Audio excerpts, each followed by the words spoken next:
Hi everyone, this is Free Thinking Through the Fourth Turning. My name is Sasha Stone.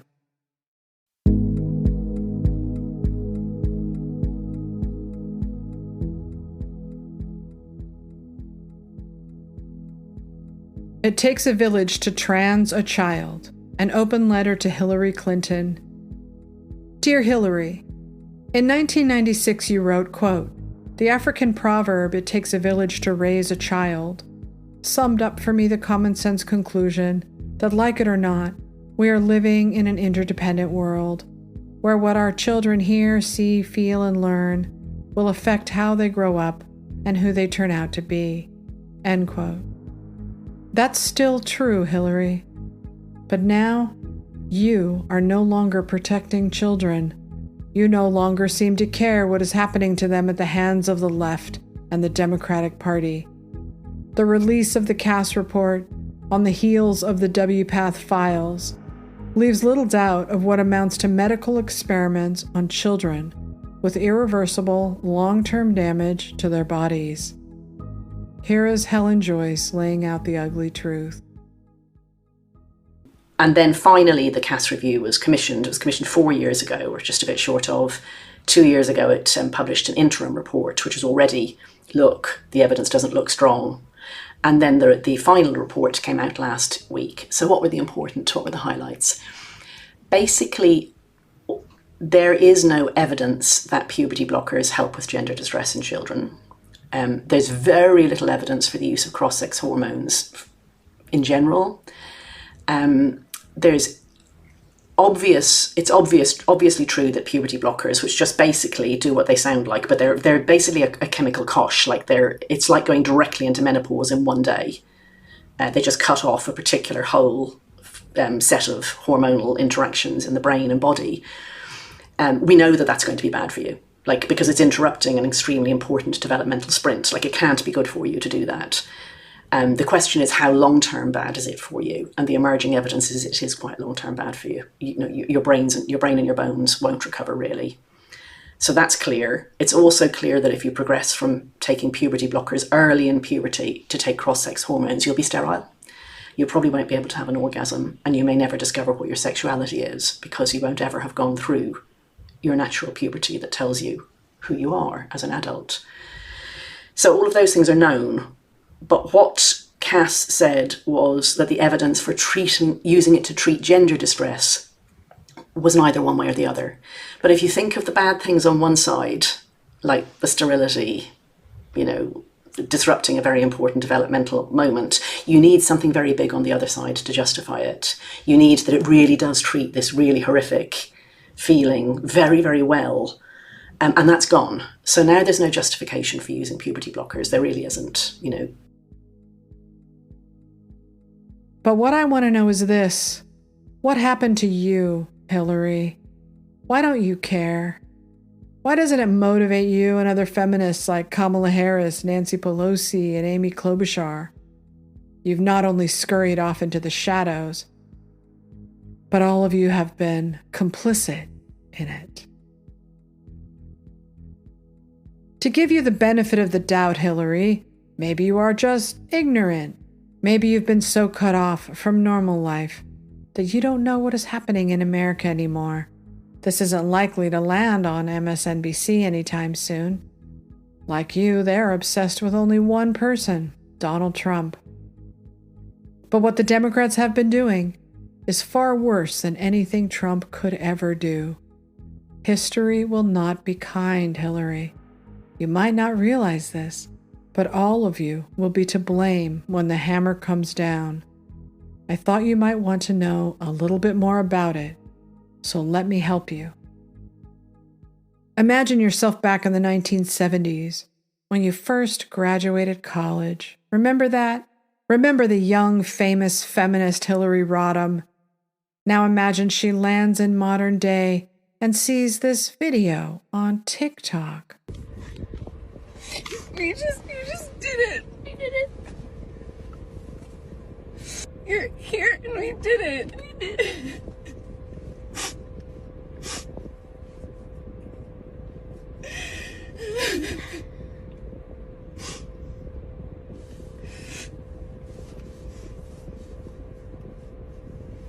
step one. Like, we fucking, like, this is like step 497, but it's like step one. Medically, yeah. We're doing it, and you're doing it. We're doing it. You're doing it.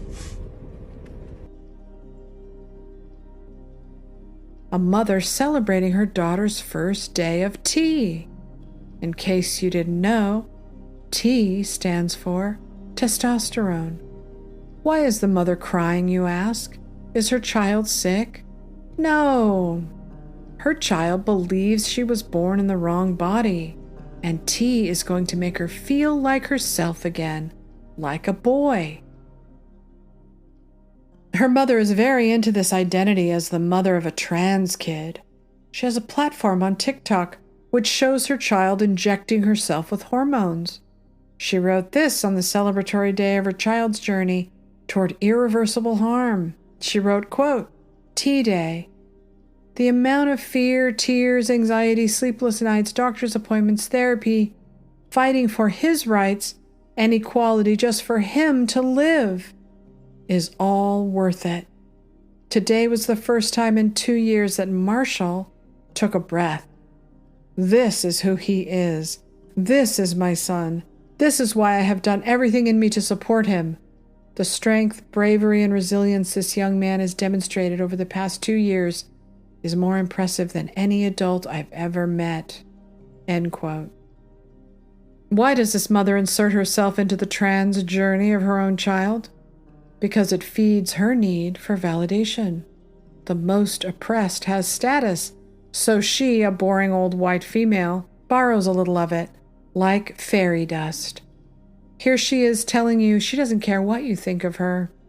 Yeah. So just, I don't care. We don't care. I will throw that out as a PSA, and I will take the talking point on that. We don't care. We don't care. We don't care. So you can f*** off. You can be silent and stay in the circle, or you can be supportive. But pick your fucking lane and stay in it. Because I don't want your opinion. Night. Maybe she hasn't seen the many videos of young girls just like her daughter, who were taken in by the trans cult, convinced they too were born in the wrong body, and only major medical intervention could save them, like these women. I don't know what to do anymore. I am now 20 years old. I started medically transitioning at 16. I got a double mastectomy before I was on hormones. And then a few months later, I was put on testosterone. This isn't the solution. Destroying my body, my life. I was a teenager. I didn't know better. I'm sad for myself, of course, but I'm sad for humanity and the children. I'm angry. What's gonna happen to the kids and the youth? And there's so many, there's so many. When we get 30, 40-year-olds that are going to be like, what the f*** did I do when I was 16 or whatever, and you can't go back. I really, really hope that all these professionals get their friggin' karma, because I know that some of them don't realize, and some of them might be brainwashed and whatever, but some of them know exactly what they're doing. Or this young man who looks like a woman, sounds like a woman, but is not and will never be a woman. So I noticed there were a lot of people on Twitter saying things about my account was just started in 2023. I'm sorry that I gave myself time to process, time to work through things before I jumped on Twitter and started. I know all of you take one hormone and then you become trans rights activists. I wanted to give myself time to really explore my feelings and detransition before I shared them with you. But if you want to see the truth, this is the truth. I'm an almost 30-year-old man. This is what I look like. This is what I sound like as an almost 30-year-old man. This is what happens when you let people transition in adolescence before they've had a chance to grow up. Before they had a chance to even learn who they were. Not just but pressure people to transition at these ages.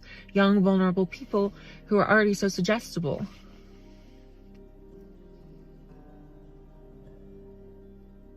And I feel like everyone is ignoring the pain because they are afraid that it threatens their choices and their narrative. If you want to transition in your 20s, you've had a chance to be a man or a woman, and this is what you want to do, okay, that's one thing. But the active pressuring of people to transition so they can preserve their femininity, which is what happened with me, I was told that if I allowed myself to age, that I would become masculine and that it would never be possible and that I would do it anyway, and that I would be a more masculine transgender person like them. And so I made the choices that I thought were right for me at the time. I do take accountability. I did it in secret from my parents. I take accountability for all my choices. But when is the trans community going to take accountability for theirs? For leading me down this path?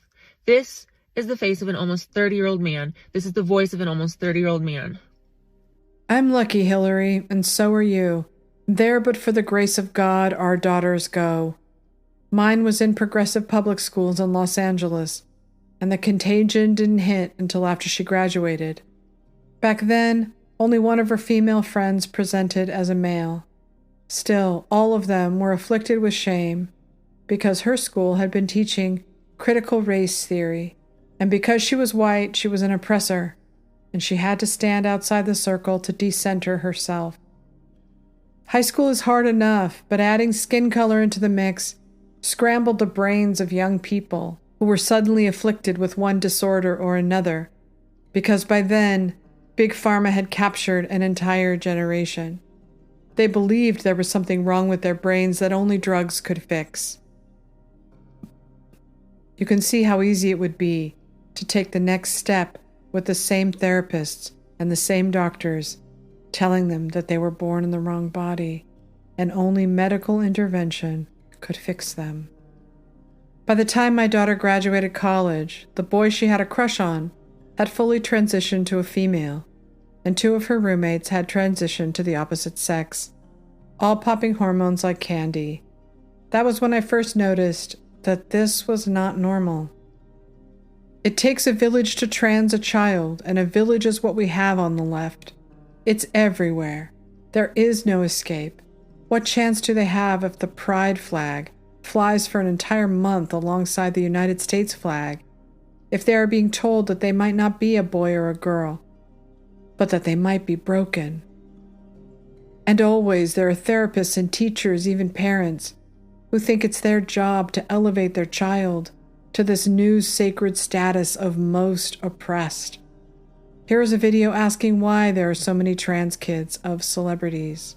Hey guys, what's going on? Richard from Awakened Man. You've probably heard the saying before that politics is downstream from culture.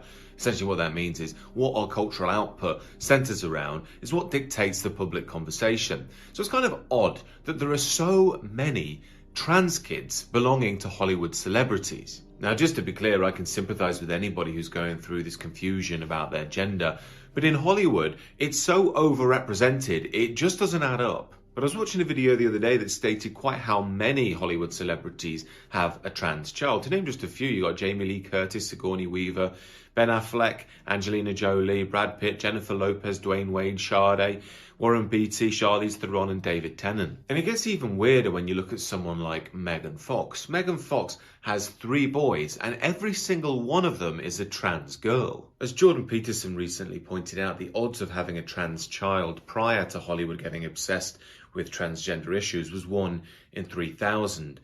The odds then that Megan Fox would have 3 children, all trans, are 1 in 27 billion. Now, with these odds, it's looking suspiciously like these Hollywood actors and actresses are enforcing their ideology on their children. Children are used as props to further their parents' gender journeys. This story in New York Magazine featured a throuple. The woman in the middle is a biological woman. On her right is a man who presents as a woman, and on her left, a woman who presents as a man. Whatever this cult has become, it has nothing to do with real transgender, or as they prefer, transsexuals. It has nothing to do with gay rights either. It has hijacked that movement and threatened all of the progress they fought so hard for over so many decades. Why is it only the Republicans who are prepared to push back on any of it? Here is Rand Paul speaking the truth to Rachel Levine, who now shapes policy for the Biden administration with gender-affirming care. Dr. Levine, do you believe that minors are capable of making such a life-changing decision as changing one's sex? Well, Senator, thank you for your interest in this question. Transgender medicine is a very complex and nuanced field with robust research and standards of care that have been developed. And if I am fortunate enough to be confirmed as the Assistant Secretary of Health, I would look forward to working with you and your office and coming to your office and discussing the particulars of the standards of care for transgender medicine. The specific question was about minors. Let's be a little more specific since you evaded the question. Do you support the government intervening to override the parent's consent to give a child puberty blockers, cross-sex hormones, and/or amputation surgery of breasts and genitalia? You have said that you're willing to accelerate the protocols for street kids. I'm alarmed that poor kids with no parents who are homeless and distraught, you would just go through this and allow that to happen to a minor. I would hope that you would have compassion for Kira Bell, who's a 23-year-old girl who was confused with her identity. At 14, she read on the internet about something about transsexual. She thought, well, maybe that's what I am. She ended up getting these puberty blockers, cross-sex hormones. She had her breasts amputated. But here's what ultimately she says now. And this is a very insightful decision from someone who made a mistake but was led to believe this was a good thing by the medical community. I made a brash decision as a teenager, as a lot of teenagers do, trying to find confidence and happiness, except now the rest of my life will be negatively affected, she said, adding that the medicalized gender transitioning was a very temporary, superficial fix for a very complex identity issue. What I'm alarmed at is that you're not willing to say absolutely minors shouldn't be making decisions to amputate their breast or to amputate their genitalia. For most of our history, we believe that minors don't have full rights and the parents need to be involved. So I'm alarmed that you won't say with certainty that minors should not have the ability to make the decision to take hormones that will affect them for the rest of their life. Will you make a more firm decision on whether or not minors should be involved in these decisions? Senator, transgender medicine is a very complex and nuanced field, and if confirmed to the position of Assistant Secretary of Health, I would certainly be pleased to come to your office and talk with you and your staff about the standards of care and the complexity of this field. Let it go into the record that the witness refused to answer the question. Members of the cult have not only infiltrated government, but they feed woke gobbledygook to the Democrats, who take it on face value, never asking any real questions, never doing the dirty job of getting to the truth. Here is Kelly Robinson, the president of Human Rights Campaign, grilled by the only people in government who seem to care, the Republicans, yet again. Biologically, do males have an advantage over females biologically in sports? Again, I'm not a physician and I can't speak to that. What's your real world experience? It depends. I mean, there are some people who are born male that I'm faster than if I were to sprint against them, and some that I'm not. Some males that are taller than some women, and some that are shorter. You don't believe that a biological male has a physical advantage in sports over a biological female? Not as a definitive statement. Ms. Robinson, do you agree with Ms. Gaines that there's a difference between women and men? If the question is about trans women... I'm just asking, is there a difference between women and men? What I can say here is that the NCAA has rules in place. They've had rules in place for the last decade, and when this competition happened, I'm going to try again. The rules were clear. Do you believe there's a difference between women and men? It's a yes-no question. Do you believe there's a difference? Oh, I think that we're talking about this case with the NCAA. No, I'm asking a question. Do you believe there's a difference between women and men? Most people could answer this very simply. And here she is with her wife and their baby, talking casually, as people on the left do, of trans kids, as though it isn't even up for debate. I feel like I see this American crisis every day. I've spent my life working in the fight for reproductive rights. My wife works in gun violence prevention. We have a 1-year-old in the midst of a formula shortage. Like every single day, just in my house, I experience a crisis. And at the same time, I know it's not just me, right? Like whether you care about voting rights or trans kids in schools or abortion access, no matter what the issue is, we are all experiencing an acute crisis right now, specifically the LGBTQ plus community. We are seeing bullying in schools. We're seeing attacks on trans kids. We've seen the deadliest year on record for trans lives. That's the moment that we are in.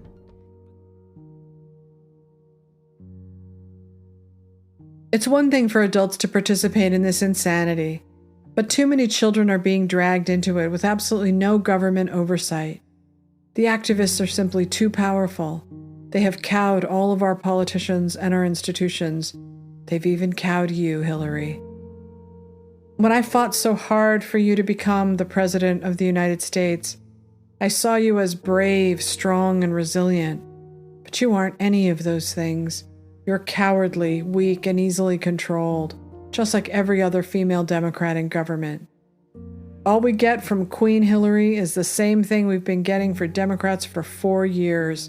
Their ongoing Trump obsession. The kind of threats that you hear coming out of Donald Trump should scare every American, because with an authoritarian, you never know what side of the bed they'll wake up on. You never know who they're going to be upset with today. You never know if somebody, basically bribes them by giving business to a relative or, some other gift that they will try to destroy one business to advantage another. You just never know, because they don't believe in the rule of law. They don't believe in institutions.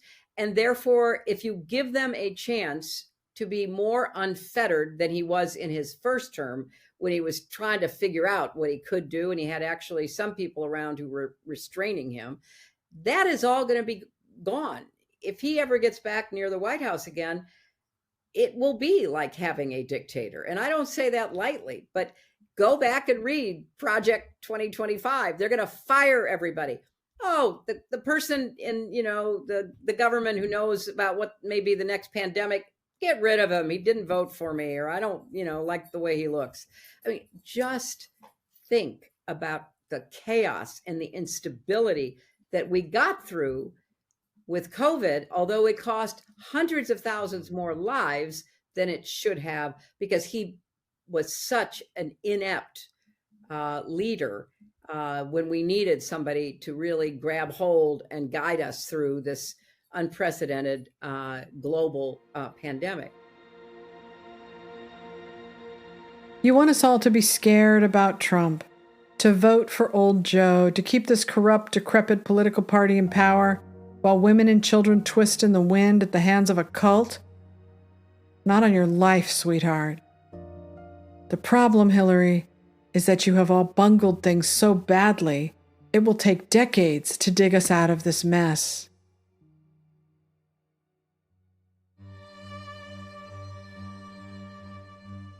Warrior women. You've turned out to be nothing but a disappointment to me, Hillary. I regret the time I spent trying to get you elected. I regret the essays I wrote, the videos I made, the endless Twitter fights defending you. And all for what? But I have not lost faith in humanity, and certainly not in women.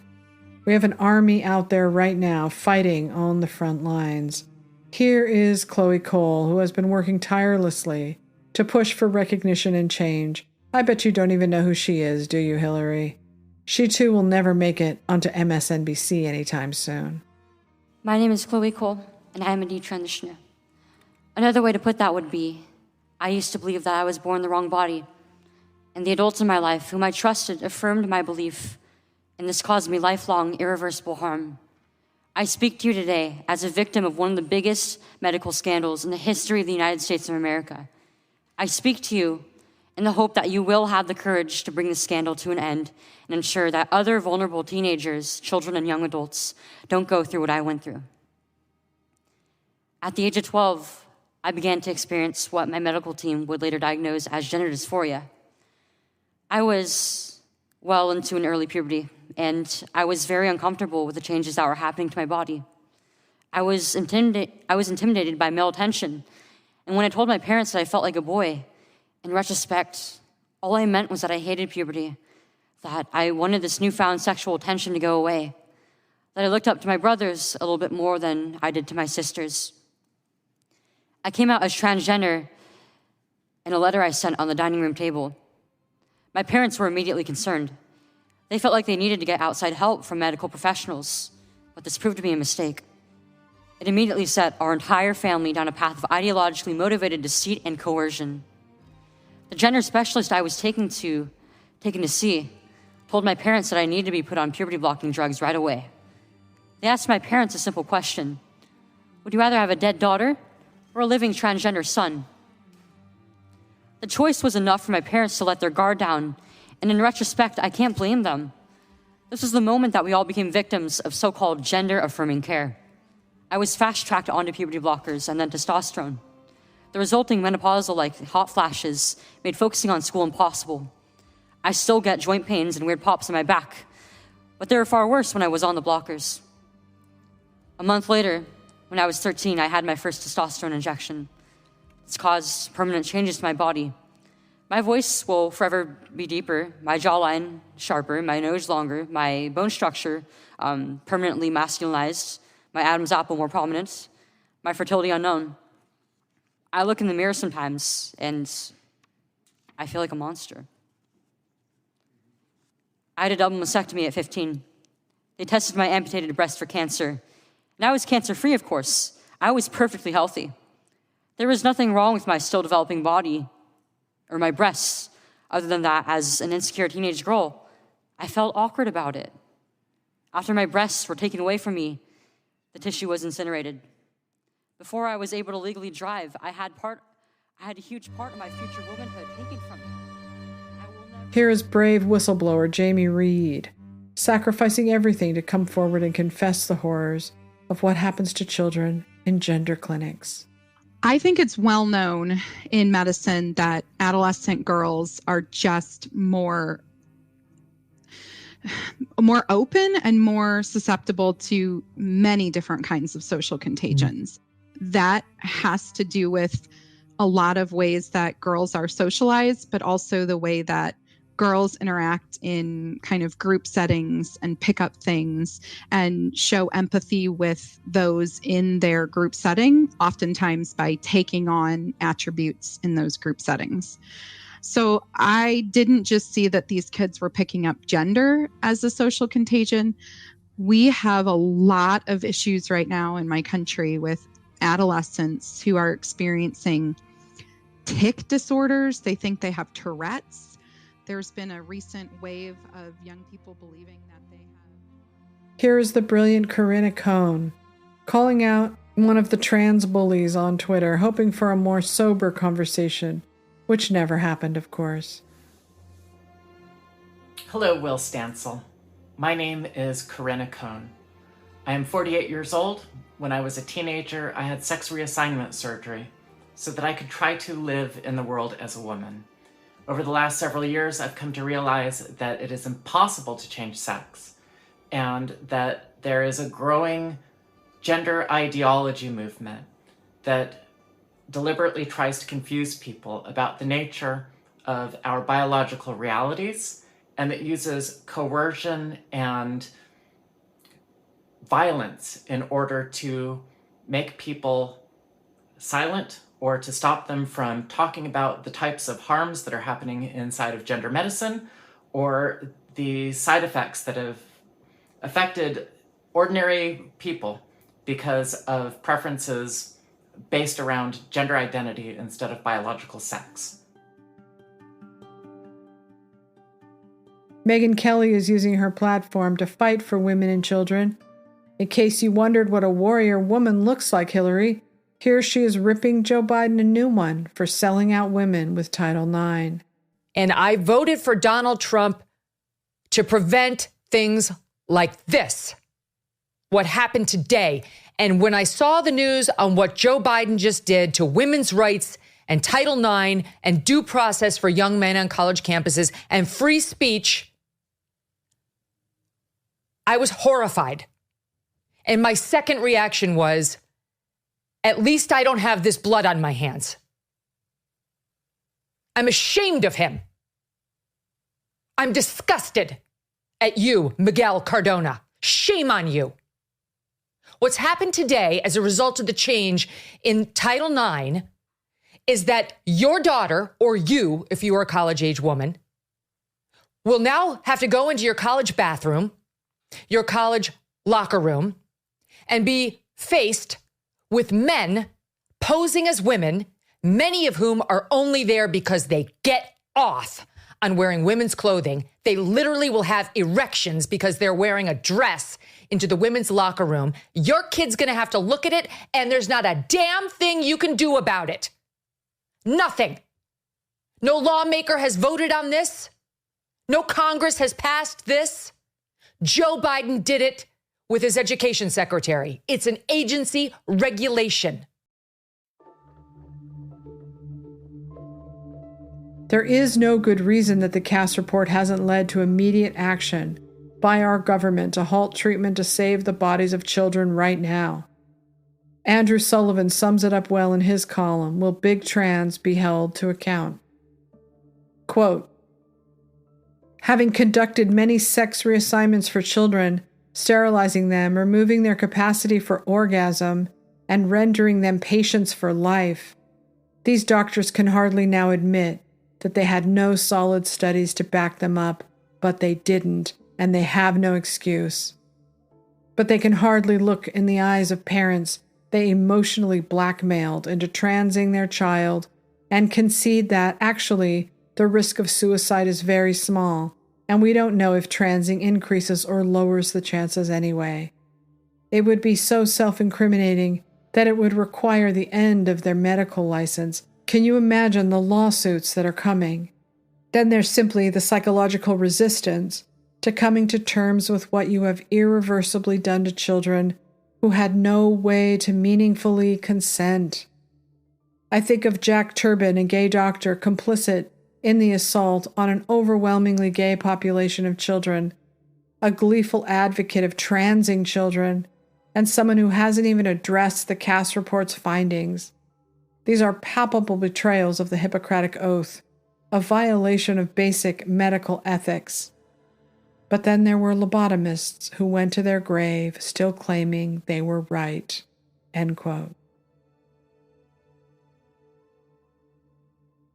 And that is where you will land, Hillary Clinton, you and every Democrat in America, because you have said nothing, you have done nothing, and you have exposed yourself as a coward, someone who is so isolated from reality, you have no idea what plagues the American people anymore.